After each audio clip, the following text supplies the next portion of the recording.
Good morning, কেমন আছো তোমরা সবাই? আশা করছি সবাই খুব ভালো আছে, আমিও খুব ভালো আছি। আজ হচ্ছে শনিবার, আজকে মার্চ মাসের শেষ শনিবার, 30 তারিখ।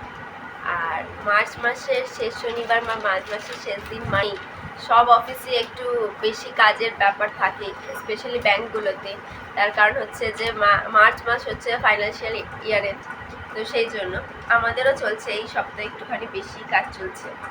যেটুখানি কাজের থেকে বেশি তার বেশি কাজের চাপ চলছে। তো উঠে পড়েছে, প্রচণ্ড গরম পড়ে গেছে অলরেডি। গরমকাল এখনো এলো না, গরম পড়ে গেছে। মানে বসন্তকাল তো এখনো যায়নি, গেছে কিনা যাই না, যায়নি বলেই আমি জানি। আর গরমকাল একদম বিদ্যুৎ বেগে বেয়ে আসছে, মানে ধেয়ে আসছে আমাদের দিকে। এত ভয়ঙ্কর গরম পড়ে গেছে যে কি বলবো। আর যেটা আমি কাল রাত্রিরে একটা আমার হোয়াটসঅ্যাপে একটা এসছে অ্যালার্ট, সেটা হচ্ছে যে গরম নিয়ে, যে গরমকাল তো পড়েছে মানে 1 তারিখ থেকে 1 এপ্রিল থেকে 15 এপ্রিল অবধি প্রচণ্ড গরম থাকবে বলছে। গ্রীষ্মের দাবদাহ মানে তাপপ্রবাহ অত্যধিক বাড়বে, 37 ডিগ্রি থেকে 42 ডিগ্রি অবধি হতে পারে। হাওড়া, হুগলি, কলকাতা, মুর্শিদাবাদ আরও কয়েকটা জায়গায় দিয়েছে। সেই জায়গাটাতে বলছে একদমই বেশিক্ষণ বাইরে না থাকতে, রোদ্দুরের মধ্যে। সানস্ট্রোক হওয়ার চান্স থাকবে, জল অত্যধিক খেতে, এগুলো দিয়েছে। তো দেখো, যারা বাইরে বেরিয়ে যাদের কাজ, তাদের তো বাইরে যেতেই হবে। সেখানে তো এটা বলতে পারবো না আমি যে না না কেউ বাইরে বেরিও না, আমিও বাইরে বেরোই। হ্যাঁ, আমি অবশ্যই ঢুকে যাই অফিসে, কিন্তু অনেকেরই আছে যে ফিল্ড ওয়ার্ক মতো, মানে একটু ঘুরে ঘুরে কাজ করতে হয়। তো আমি সেই হিসেবে বলবো যে সবাই একটু সতর্কতা মেনটেন করতে, বেশি করে গ্লুকোজ জল খেতে, যে কোনো খাবারই হালকা খেতে, আর মানে খুব তেল মশলা জাতীয় খাবার না, হালকা হালকা খাবার খেতে। আর যেটা যদি সম্ভব হয় একটু সানগ্লাস, একটু একটা ছাতা, একটা টুপি, এগুলো একটুখানি ইউজ করতে। তাহলে কি যে হয়তো একটুখানি আমরা বাঁচতে পারবো, জানি না। তো এইটা বলার ছিল। তো চলো, আমি রেডি হচ্ছি, দেখতে পাচ্ছি অফিসে বেরোবো। বেশি বকবক না করা, যে দিনটাকে শুরু করি। আমার পুজো করা হয়ে গেছে, ধূপ চলছে। আর আমার গরমকাল পড়ে গেছে, আমার মন খুলে স্নান করার দিন এসে গেছে। গরমকালে এই একটাই জিনিস আমার ভালো লাগে, সেটা হচ্ছে আমি মন খুলে স্নান করতে পারি, ব্যাস, আর কিছু না। তো চলো, আর বকবক না করে আজকে দিনটাকে শুরু করি।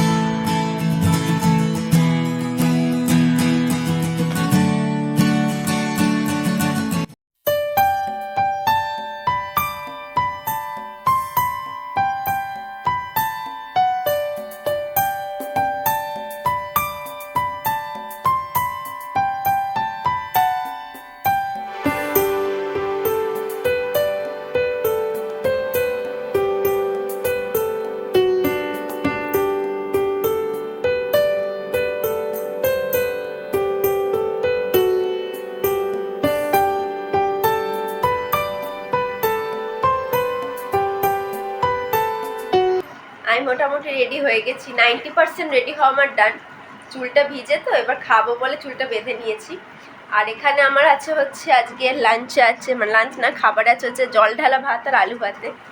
এই যে গরম পড়লো, এটাই আমার মনে হবে সবচেয়ে ভালো খাবার। এর থেকে ভালো খাবার আর কিছু হতেই পারে না। কালকে রাত্রে আমাদের ভাত একটু ছিল, তো মা বলছিল সকালে আজকে যেহেতু শনিবার, আমি তো কিছু খাবো না, অন্য মাছ মাংস কিংবা অন্য কিছু পেঁয়াজ রসুন খাবো না। তো মা বলছিল যে কি খাবে, মাকে বলছিলাম যে যা হোক, যা আছে কি আছে। তো মা বলে এমনি শুধু ভাতই আছে, আর কিছু নেই, কালকে আমি রান্না করব, কি খাবি বল, তাহলে সেই হিসেবেই সকালে একটু করবো। এলাম ওই ভাতটাতেই জল ঢেলে রেখে দাও, ওটাই আমি খাবো, জল ঢালা ভাত আর আলু ভাতে। যদি এতে না একটা পেঁয়াজ পড়তো হেভি হতো, কিন্তু আজ তো খেতে পারবো না। তো যাই হোক, খেয়ে নিই।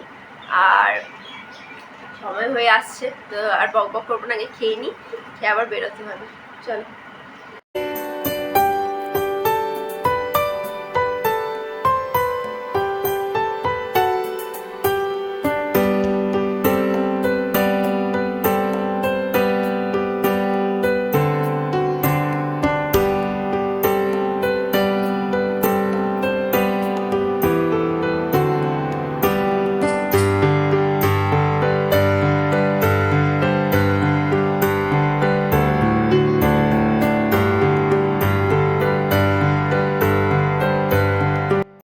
খাওয়া দাওয়া করে আমি রেডি হয়ে গেছি, আর এখন চুলটা ভিজে, তাও আমি চুলটা বেঁধে নিয়েছি, বাসে খুব অসুবিধা হয়, নয়তো আমি আজ সকাল সকাল উঠেছি একটুখানি। প্র্যাকটিস করছি সকালে ওঠা, কিন্তু হচ্ছে উঠে আমার সারাদিন এবার ঘুম পাচ্ছে। সবাই বলে সকালে উঠলে নাকি সারাদিন খুব রিফ্রেশ লাগে, আমার কিচ্ছু লাগে না গো, আমার বেশি ঘুম লাগে, জানি না কী করে সবাই বলে। যাই হোক, আর বকবক না করে বেরিয়ে পড়ি, কারণ আমার বাসের সময় হয়ে গেছে, নখটা ভেঙে গেছে, কী অবস্থা দেখেছো, বোঝা যাচ্ছে না, ভয়ঙ্কর অবস্থায় আছে। তো চলো বেরিয়ে পড়ি, একদম বিকেলে তোমাদের সাথে দেখা হচ্ছে। হ্যালো, আমার অফিসে ছুটি হয়ে গেছে, এখন বাজে 5টা 15 মতো, আর এখন আমি যাচ্ছি হচ্ছে গড়িয়াহাট। কিছু কেনাকাটা আছে, আমার নয় আসলে, প্রায় পুজোর সময় থেকে আমার মা কয়েকটা জিনিস বলেছিল কিনে দিতে, সেটা আর কেনা হচ্ছিল না। ফাইনালি আজকে মা আসছে, তো আমরাও যাচ্ছি, মানে আমিও যাচ্ছি, মাও আসছে। মাও এসে গেছে, হেঁটেই যাবো কিনা ভাবছি, নাকি অটো করবো সেটাই ভাবছি, না হেঁটেই চলে যাই। তো চলো একদম মায়ের সাথে কি দেখা হোক, তারপরে আমি আবার ব্লগসে স্টার্ট করবো। এ দেখো মা এসে গেছে, আর মা ওদিকে মন দিয়ে কি দেখছে জানো, গড়িয়াহাটের একদম মোড়েই দেখবে একটা সোডার দোকান হয়েছে, মানে একদম রাস্তাতেই। তো মাকে আমি ওটা দেখাচ্ছিলাম যে দেখো মা, ওইখানে ওই সোডা পাওয়া যাচ্ছে, এখন গরমে আর কিছু খেতে ইচ্ছা হচ্ছে না, মনে হচ্ছে ওইসবই খাই। যাই হোক, মাও সেটাতে একদমই সম্মত ছিল। তারপরে আমি আর মা গেছিলাম মায়ের আসল জিনিস কিনতে, সেটা হচ্ছে মা চেয়েছিল কয়েকটা মিল্টনের জলের বোতল কিনবে, কারণ মা এটা মানে আমাকে অনেক দিন ধরে বলছে, কিন্তু কেনার আমার হয়নি। তো ফাইনালি নিয়ে গেছিলাম যে হ্যাঁ ঠিক আছে চলো, আমি তুমি যা পছন্দ করবে আমি কিনে দেবো, সেই হিসেবেই গেছিলো। আর আমারও কিছু কেনার ছিল, কিন্তু দুঃখের বিষয় আমি আর কিছু কিনে উঠতে পারিনি। এখানে এই যে মা এই দোকানটাতে গেছিলো, আর এখানে সবচেয়ে ভালোই দুই দাদার ব্যবহার খুব ভালো ছিল। হ্যাঁ, জিনিসপত্র দিচ্ছিল, আর খুব ভালোভাবে কথা বলছিল, মানে মা অনেক আছে না খেঁচিয়ে খেঁচিয়ে কথা বলে, কিন্তু এই দাদা দুজনেই খুব ভালো করে কথা বলছিল, দেখাচ্ছিল। মা সেই মায়ের যেটা মা কিনতে গেছে হচ্ছে মিল্টনের বোতল, কিন্তু মা একবার বলেছিল যে মাকে একটা বড় দেখে ছুরি কিনে দিতে, যাতে সেটাতে মানে মা সবজি টবজি ইজিলি কাটতে পারে। তো ওখানে গিয়ে মায়ের ওখানে একটা চপার পছন্দ হয়েছে, সে বড় চপার, বলে এইটাই আমার পছন্দ হয়েছে। আর ওই দাদাটা বলছে মা এটা, মানে উনিও মা বলে সম্বোধন করছিলেন, মাসিমা মা, এরা বলছে এইটা তো চপার, এটা ছুরি নয়। আমি বলছি মা এটা কিন্তু মানুষ মারার জিনিস, তুমি এসব নিও না, তারপরে তোমার রাগ হয়ে যাবে, তখন তুমি মেরে দেবে। তো এইসব হাসাহাসি হচ্ছিলো। যাই হোক, তারপরে সব খোঁজা টোজা করার পরে আলটিমেটলি কেনা হলো। কিনে মা বলছে তুই কী কিনবি, আমারও কয়েকটা জিনিস কেনার ছিল, কিন্তু এত গরম লাগছিল, আমি বলছিলাম যে আমি আর কিচ্ছু কিনবো না, তুমি চলো বাড়ি যাই, যদি অন্য তোমার কিছু কেনার থাকে তাহলে কেনো, নয়তো বাড়ি যাই। কিন্তু মা ওই যে একটুখানি বললো না না দেখি একটু। তো এবার এসছি এখানে, এবারে হতে পারে যে এখন চৈত্র সেল হিসেবে বা নববর্ষ আসছে, যাই হোক যে কোনো কারণে আমি গড়িয়াহাট আর ধর্মতলা কোনো দিনই ফাঁকা দেখতে পেলাম না। আর এই যে দুজনকে দেখছো, এই দুজন কাকু বলছে সব জায়গার ভিডিও তুলছে, আমাদের দোকানটারও ভিডিও তোলো, ওই জন্য ওনাদের আবার দোকানের ভিডিও তুললাম। তো উনি বলছিলেন যে ওই দিকেও ওনাদের দোকান আছে, ওই দিকটা হচ্ছে ওয়েডিং কালেকশন আছে ব্যাগের, আর এই দিকটা হচ্ছে মানে ডেলি ইউজ এরকম। আর এখানে মা একটু কুর্তি দেখছিল। অ্যাকচুয়ালি আমি একটা কুর্তি দেখেছিলাম যখন সুতোপাইদির সাথে এসেছিলাম, কিন্তু ওটাই ভেবেছিলাম আমি কিনবো পয়লা বৈশাখ হিসাবে, কিন্তু আমি আর কুর্তিটা দেখতে পাইনি, ফলে আর আমার আর কোনো কেনাকাটারও ব্যাপার নেই, কেনাও আর হয়নি। তো সেটাই আর কি। যাই হোক, তারপরে আবার এগিয়ে যাওয়া, আমরা খুঁজছিলাম যে এমন কোথাও একটু ঢুকি যেখানে ঢুকে একটু ঠান্ডা থাকবে, এত গরম লাগছে আমি বলে বোঝাতে পারবো না। তো সেই হিসেবেই আমরা গেছিলাম হচ্ছে, প্রথমে বাটায় ঢুকে কিছুক্ষণ ছিলাম, তারপরে তারপরে হাঁটছিলাম সিটি স্টাইলে যাব বলে, কারণ সিটি স্টাইলটাতে একটুখানি দেখাও হবে, একটু বসাও।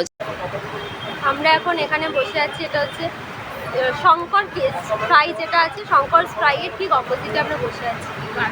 অত্যধিক গরম লাগছে যে আমরা কী করবো না, আমরা ওই মাছ বললাম না জলের বোতল কিনতে আছে, তো জলের বোতল কিনে আর একটা দুটো জিনিস কিনে আমি বললাম আর দাঁড়িয়ে না, আমি আর মানে এত গরম পারছি না, আমার পুরো না জামাটা আসলে ভিজে গেছে, আমার খুব অস্বস্তি হচ্ছে যেটা। তো মা এখানে খাচ্ছে, কি খাচ্ছে বলো তো, অন্ধকার fish finger from Shankar fry. মায়ের প্রচণ্ড মন খারাপ, তার কারণ হচ্ছে মা জানে আমি ভীষণ খেতে ভালোবাসি, কিন্তু ব্যাপার হচ্ছে আজ শনিবার, আমি আজ খাবো না। তো মা কিছুতেই খাবে না, আমি জোর করে খাইয়েছি, কারণ আমিও জানি যে মা ফিশ ফ্রাই বা ফিশ ফিঙ্গার খেতে ভীষণ ভালোবাসে। এর আগে আমি প্রথম মাকে খাইছিলাম বাটার ফ্রাই, তো আজ বললাম যে বাটার ফ্রাই খেলে ফিশ ফ্রাই খা, তো মা বলে ফিশ ফ্রাই এত বড় তুই একটুও খাবি না, আমি খাবো না। ফিশ ফিঙ্গার কিনেও সে এক কথা বলছে, বলছে এত বড় বড় আমি একটা কি করে খাবো দুটো একসাথে। আমি ইচ্ছা করি শনিবার দেখি আনিয়েছি, তার কারণ হচ্ছে যদি অন্যদিন আনি তাহলে তো আমার খেতে ইচ্ছা হবে, কিন্তু শনিবার এমন একটা দিন যেদিন আমার খেতে ইচ্ছে হয় না, তো আমারও খাওয়া হলো না আর মাকেও খাইয়ে দিলাম। কিন্তু এটাই কি মা খুব মন খারাপ করে করে খাচ্ছে, নাকি আমি বেশি বলছি, হয়তো মন খারাপ করছে ওরা বলছে। এই বাবা খাওয়া পুরোটা আমার মা খেতেই পারছে না, পুরোটা মাছগুলো খাচ্ছে খাই। যাই হোক আমার মা বলেছে আমার একটা আইসক্রিম খাওয়াবে, কারণ আমার প্রচণ্ড আইসক্রিমটা দেখে খেতে ইচ্ছে হচ্ছে, তো মা বলছে আইসক্রিম খাবে আমি খাবো। তো আমরা এত শয়তান কি করেছি জানো, আমি আর মা এত গরম লাগছিলো খাদিমসে ঢুকে 10 মিনিট 15 মিনিট ঘুরেছি। এবার অনেকক্ষণ থাকতাম, খালি লোকগুলো এসে এটা নিয়ে ওটা নিয়ে বলতে বেরিয়ে গেছি। আবার এখন সিটি স্টাইলে ঢুকে কিছুক্ষণ ঘুরবো, গরমটা কাটাবো, তারপরে আবার বাড়ি যাবো। তাই তো খাচ্ছে, মাকে দেখা যাচ্ছে মা পুরো অন্ধকারে বসে আছে। যাই হোক প্রচণ্ড গরমে আমি মর্মাহত হয়ে আছি, মরে না যাই, না মরে গিয়ে বেঁচে থাকলে আমি খুব খুশি পাবো। চলো মা খাক। কেমন খেতে মা? ভালো, যত ভালো ভালো অত ভালো। এ বাবা বাজে কথা। ফ্রাইটা কিন্তু খুব ভালো, ফিঙ্গারের ফ্রাইতে আমার এই প্রোটিনটা কিনা বেশি প্রোটিন। আমি ফিশ ফ্রাই খেয়েছিলাম, ফিশ ফ্রাইটা ফিশ বাটার ফিশ ফ্রাইটা খুব দাম। ফিশ বাটার ফ্রাইটা ভালো ছিল না? মাকে প্রথমে ফিশ বাটার ফ্রাই খাইয়েছিলাম, আর আমি নিজে খেয়েছিলাম না, আমি খাইনি, আমি কিনে খাইনি, অত আমার ক্ষমতা নেই। আমাদের অফিসে আনা হয়েছিল তখন খেয়েছিলাম ফিশ ফ্রাই। যাই হোক তাহলে আমি আর বক করবো না, এবার একটুখানি বন্ধ দিই, সিটি স্টাইলে যদি যাই যাবো না তারপরে বাড়ি চলে যাবো। চলো একদম বাড়ি গিয়ে দেখো। আমরা বাড়ি এসে গেছি, এখন বাজে 9টা। জানি না তোমরা কত আমাকে দেখে বুঝতে পারছো যে আমার কিরকম অবস্থা। আমি পুরো এক্সস্টেড যাকে বলে, মানে আমি একদমই মানে কিছু বলতে পারছি না, মানে এতটাই গরমে কষ্ট হচ্ছে আমার। না আমরা সিটি বললাম সিটি স্টাইলে যাব, সিটি স্টাইলে গিয়ে অনেকক্ষণ ছিলাম, মানে অত্যধিক গরমে সিটি স্টাইলে গিয়ে না রীতিমতো আমার ঠান্ডা লাগছিল। কেন বলো তো, আমার জামাটা না পুরো ভিজে গেছে। আমি মাকে দেখালাম, মা এখানটা দেখো পুরো ভেজা, মানে মনে হচ্ছে পুরো ভেজা জামাই পড়ে আছে। ফলে সিটি স্টাইলে খুব জোরে এসে চলছে, ফলে রীতিমতো আমার ঠান্ডা লাগছে, আমার প্রচণ্ড এখন মাথা যন্ত্রণা করছে। আমি ভাবছি এখনো তো গরম পড়লোই না, পড়লে কি হবে। প্লাস পরের সপ্তাহ থেকে অ্যালার্ট দিয়ে দিয়েছে, রীতিমতো রেড অ্যালার্ট আছে এখন 15 দিন অবধি চলবে, সেটা অত্যধিক গরমের তাপপ্রবাহ। আমি বারবার বলছি, আমি নিজে যেহেতু প্রচণ্ড মানে খুব কষ্ট পাই, যারা বাইরে কাজ করো তারা প্লিজ একটু মেনটেন করো। মানে দেখো কাজ তো কেউ বন্ধ করবে না, সম্ভব নয়। একটু বেশি করে জল রাখো, গ্লুকোজ যেটা গ্লুকোজ জাতীয় জল, গ্লুকন ডি, নুন চিনির জল, লেবুর জল খুব করে খাও। শশা তরমুজ এইরকম ধরনের একটু খাওয়ার চেষ্টা করো, বা যেটা হালকা খাও, খুব রিচ খাবার খেও না, হালকা খাও। ধরো ডাল ভাত, আমি আজকে বললাম না সকালে জল দেওয়া ভাত খেয়েছি, কেন? শরীর ঠিক রাখতে হবে। অত রিচ খাওয়ার খেয়ে কোনো লাভ নেই, তার থেকে আমি হালকা খাই। এইগুলো একটু মেনটেন করো। আমার এটাই মনে হয়, মানে আমি নিজে ভীষণ ভয়তে আছি, আমার নিজেকে নিয়ে আমি ভয়তে নিয়ে, আমি সত্যি কথা বলছি। কারণ আমি অফিসে যাই, অফিসে তো সারাদিন চিল এসি চলে, কোনো কষ্ট নেই। আমি ভয় আছি আমার মা বাবা দিদাকে নিয়ে, কারণ আমাদের ঘর সাংঘাতিক গরম, কেউ না চিন্তা করতে পারবে না যে আমাদের ঘরটা কিরম ভয়ঙ্কর গরম। কোথাও না বেরিয়ে আমাদের ঘরে থাকলে এমনি সানস্ট্রোক হয়েছে, এবং আমার মায়ের এরকম অনেকবার হয়েছে যে মানে অত্যধিক গরমে লু লেগে গেছে মায়ের, আমারও হয়েছে। তো সেই জন্য আমি সবাইকেই সতর্ক করছি, সবাই একটু নিজেদের সামনে রাখার চেষ্টা করো। আর ঠিকই কিনলাম, আমার মায়ের প্রচণ্ড মন খারাপ হয়ে গেছে, কারণ আমি যে কটা জিনিস ভেবেছিলাম কিনবো আমি কিছুই কিনতে পারিনি। তার একটাই কারণ হচ্ছে যে আমি পাইনি, আর অত্যধিক গরমে আমার অত ঘুরতে ইচ্ছা হচ্ছিল না, সত্যি কথা বলছি। তো সেটাই হচ্ছে ব্যাপার। তো চলো আমি আর এখন না বক করে, আমি আগে একটুখানি হাত পাটা ধুই। আমি মানে জাস্ট পাটা ধুই, খাটে উঠে বসলাম, আর আমি 1 বোতল জল খেলাম, প্রচণ্ড জল, 2 বোতল জল আমি রাস্তায় ফাঁকা করেছি, আবার এখন 1 বোতল খেলাম।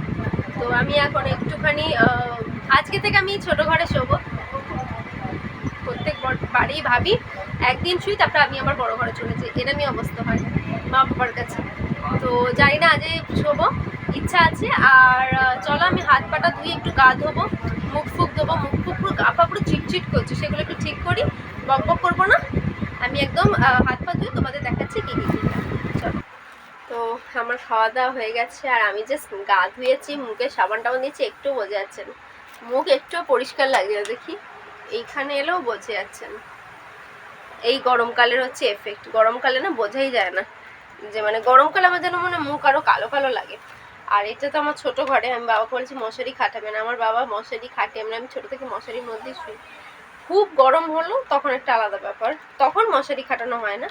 কিন্তু আমার এত গরম লাগছে যে আজকে মশারি খাটিও না, আমি ছোট ঘরে শোবো। এক তো আমি জানি না তো আমার ঘুম হবে কিনা, আমার খুব অস্বস্তি হয়, আমি ঘুমাতে পারি না একা একা, আমার একদমই পারি না, মানে পারি না। তাও আমি হচ্ছে না, আমি শোয়া প্র্যাকটিস করব, তো সেই জন্য। আর বাবা সব রেডি ফেডি করে দিয়েছে, তো যাই হোক দেখা যাক কি হয়।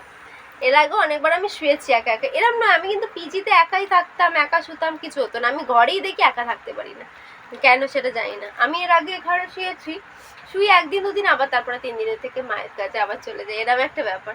বা হয়তো মাঝরাত্রিরে ও মা আমি তোমার সাথে শোবো, আমি আবার মা আবার আয় চলে আয় ঘরে, আমি আবার তখন নাচতে নাচতে চলে গেলাম, এইরকম হয়েছে, মানে এরকম বহুবার হয়েছে।